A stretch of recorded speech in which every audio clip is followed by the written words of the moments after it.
자, 그럼 우리 8번부터 보도록 할게요. 자, 8번 키워드가 뭘까요, 여러분? 화학평형 동그라미 칩니다. 자, 이건 정리를 해갖고 오셔야 돼요, 화학평형. 이 화학평형 단어는 굉장히 양이 많다 그랬어요, 여러분. 그죠? 화학평형뿐만 아니라 그 상평형, 용해평형, 그리고 산화한원평형, 그 다음에 산과 염기평형이 있어요. 그죠? 그러니까 전반적으로 화학 반응에는 화학평형과 연결되는 그 내용들이 굉장히 많은데, 이 8번에서는 아주 심플한 화학평형의 법칙, 즉 뭘 구하는 거? 평형상수 구하는 것까지 해갖고 오셔야 돼. 아시겠죠? 그죠? 자, 봅시다. 8번 정리할 때.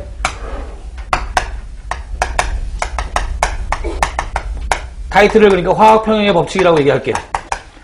자, 일반식 어떻게 되냐면 AA 플러스 BB 화살표 CC 플러스 DD예요.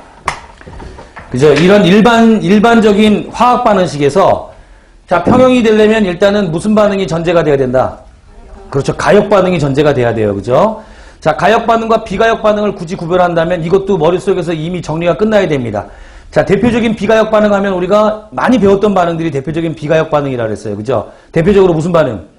연소 반응. 그렇죠. 그 다음에 두 번째가 강산강염기의 중화 반응. 그렇죠. 그리고 금속과 산해 반응. 그리고 앙금 생성 반응. 그죠? 근데 여기에도 좀 변수가 있는 게 산염기 중화 반응이라고 하는 큰 틀로 얘기하고 싶지만 그 약산이라든가 약염기가 반응하게 되면 얘도 대표적인 이온화 상수를 구해낼 수가 있다 보니까 그죠? 범위를 좀 축소해서 강산강염기의 중화 반응이라는 걸로 좀 범위를 줄여서 대표적인 비가역 반응을 얘기했고 그 다음에 앙금 생성 반응도 어때요? 사실은 무슨 곱 상수가 있어요?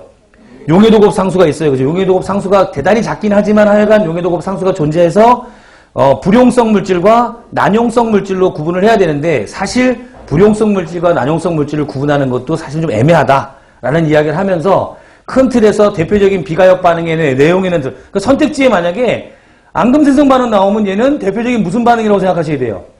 비가역 반응이라고 생각을 하셔야 돼요. 아시겠죠? 용해도곱 상수가 있는데 이것도 가역 반응일 거야. 막 이렇게 되면은 이 문제를 그러면 어떻게 접근, 즉 출제자의 의도를 제대로 파악하지 못하는 것 중에 하나다 이런 얘기죠. 됐죠? 그래서 비가역 반응에 대한 어떤 몇 가지의 대표적인 예들을 좀 머릿속에 기억해 주면서 과제를 시작할 건데 화학평형 법칙은 일단 그 평형상수 K는 무슨 상태의 농도가 필요한 거예요? 평형 상태의 농도가 필요한 거예요. 그죠? 하지만 제가 드릴 때는 여기에 처음에 주는 농도 무슨 농도?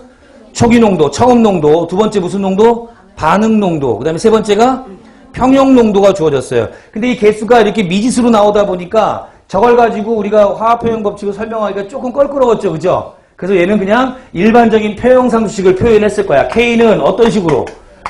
A에 A승, B에 B승, C에 C승, D에 D승.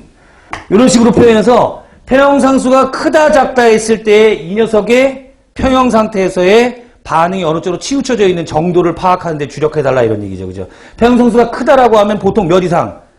10의 3승 이상, 그죠? 평형상수가 작다 그러면 보통 뭐 이하? 10의 마이너스 3승 이하를 일컫긴 하는데, 즉, 생성물이 반응물보다 몇 배 클 때 농도의 곱이 1000배 정도 클 때 얘는 무슨 반응이 우세하다?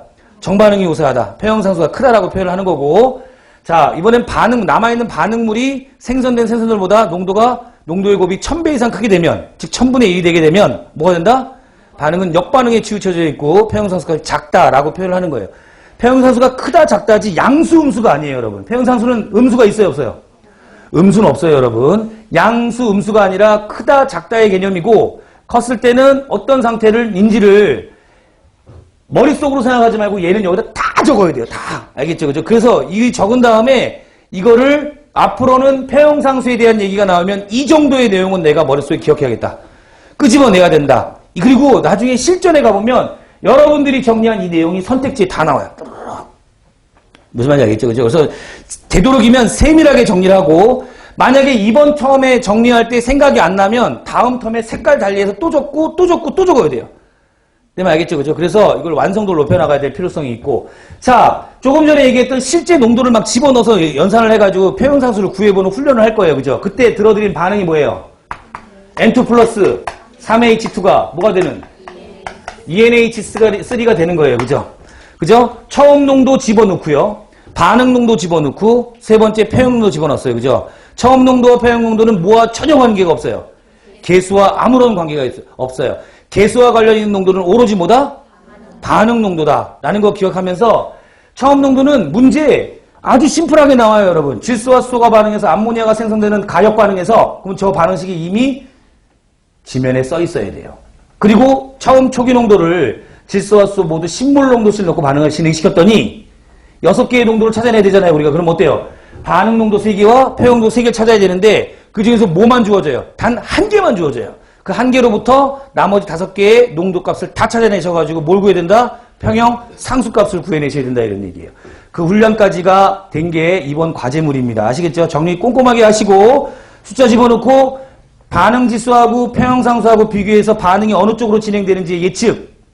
그죠? 그 다음에 평형 상수에 영향을 주는 요인 뭐가 있어요? 르 샤틀레 원리가 있죠. 그죠? 3개의 항목이 있는데 크게 첫 번째가 뭐예요?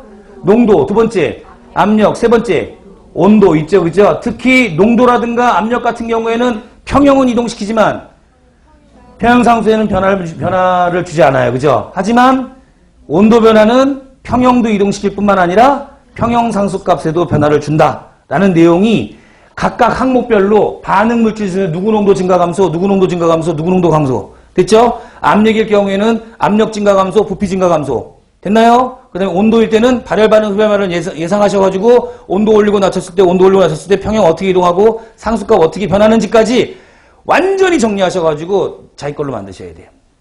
어떻게 하는지 아시겠어요? 자, 역시 8번 문제도 제가 평형상수에 대해 정리를 해오라 그랬어. 대폭주로 준 거예요, 지금. 이 평형상수는 범위가 되게 넓다 그랬어요. 그죠? 자, 이미지로 다 아시겠지만, 화학평형상수도 있고, 그 다음 뭐도 있어요? 상평형, 용해평형, 그죠? 그리고 산과염기평형, 그 다음에 산화한원평형. 맞나요? 그 다음에 용해도곱상수, 물의 이온곱상수까지도 나와요. 그죠? 이렇게 되게 다양하게 폭넓은 범위이지만, 오늘 숙제는 화학평형의 법칙에 국한되면서 평형상수 구하는데 좀 포인트를 맞춰가지고 할 것이며, 발음이 안 나오네. 르 샤틀리의 원리까지